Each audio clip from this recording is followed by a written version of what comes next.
Good afternoon, fellow Plexers. Today's video will be short and it's for Michael.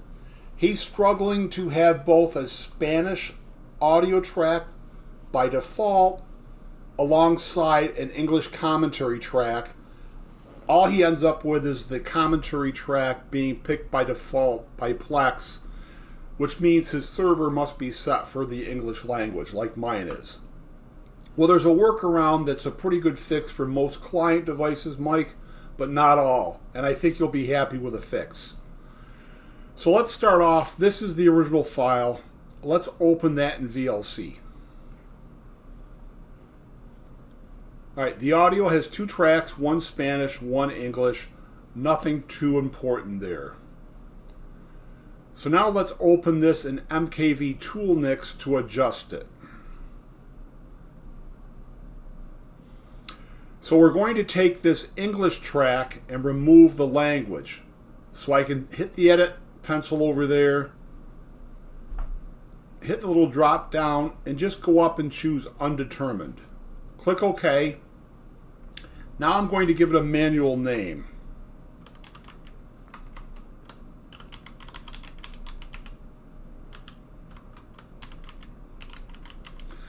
Now Plex is smart. If I had just named this track English, while it's undetermined, Plex might know what it is. But if I name it Commentary English or Commentary space English, Plex is going to reflect that in most client devices while keeping the undetermined status. So it's not important to Plex how these are flagged, but it is to a program like VLC. So it's not a bad idea to maybe click on the Spanish one, choose the default option, click on the English, and choose No for default. Now I'm going to give this a new name.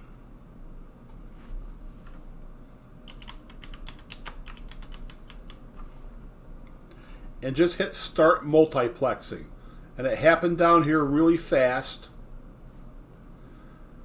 And if we open that up in VLC, you'll see the name matches. And in parentheses it says Spanish, so that's an official language, and it doesn't say anything for English, just commentary-English. And this is how my test file looks too. All right, so Spanish. Well, actually, it doesn't say default. It's no for that, and this is yes. I tested it this way to make sure that Plex loaded the default Spanish audio track, whether you fixed it for VLC or not. So this is the one we'll copy onto my server as a test.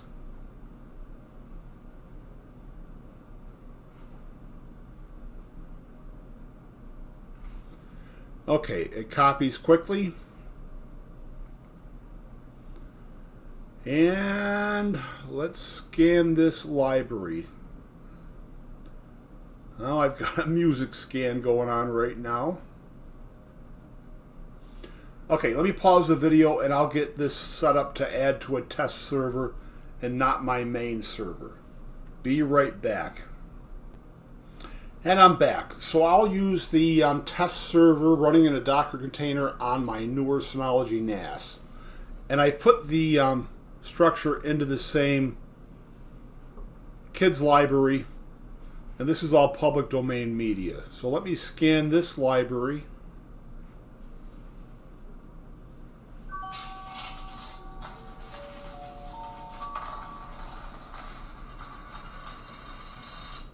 Okay, so we go in and the Spanish track loads by default, and if I click down, I see unknown, and then I see the description commentary English.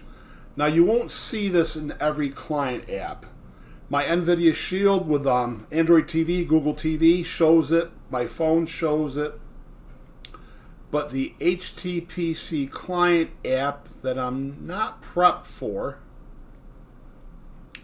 but let's deal with it anyway.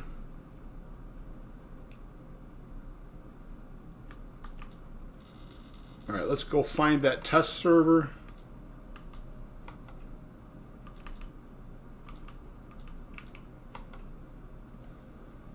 So this interface does not tell me which track is loaded, but I know it's the Spanish one. So when I select the audio track manually, you'll see the check mark next to the Spanish track, and the commentary track is simply labeled unknown. And that will depend on the client device. So I'm all in on Android. I know what it'll do with a Google TV or a ONN device. Probably the same with a Fire Stick. This may not be the case with a Roku, but we are getting the default Spanish track loaded properly. So Michael, I hope this helps you. MKV Toolnix is a great program. In my world, it's as important as FileBot. Happy Friday, and thanks for watching.